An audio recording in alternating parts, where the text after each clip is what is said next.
तर आज मच्छी फ्राय केली होती. तर आज ठरवलं होतं की मच्छी मार्केटला वगैरे नाही जायचं, मच्छी वगैरे नाही आणायची आणि अचानकच दारावर मच्छीवाल्या ताई आल्या. मग मच्छीवाल्या ताई आल्यानंतर काय राहू ते मच्छी घेतल्याशिवाय मग घेतले बांगडे आईसाठी आणि माझ्यासाठी, आणि इथे लेपेची सुकट सुद्धा घेतली होती. आता तुमच्याकडे काय म्हणतात मला नाही माहिती, कमेंट करून सांगा. आमच्याकडे ह्याला आमच्या भागात लेपेची सुकट म्हणतात आणि ती माझ्या पप्पांना खूप आवडतात. माझ्या पप्पांसाठी ती घेतली होती. मग घरगुती मसाला, गरम मसाला आणि त्याच्यामध्ये लाल काश्मीरी पावडर, अद्रकची पेस्ट आणि लिंबू पिळून थोडंसं ठेवलं होतं बाजूला थोडा वेळ मॅग्नेट व्हायला.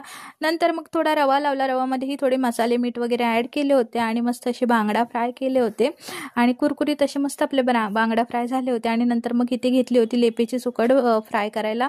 खायला खूप छान लागते. आम्ही सुकी पण आणतो त्याच्यातली आणि सुकी आम्हाला खूप आवडते, पण ही माझ्या पप्पांना आवडतात म्हणून त्यांच्यासाठी आज घेतली होती. आणि मग इथे बनवला होता मस्त असा रस्सा डोक्याचा बांगड्यांच्या आणि मस्त असं आजचं जेवण होतं. प्लीज जेवायला या आणि करा सबस्क्राईब.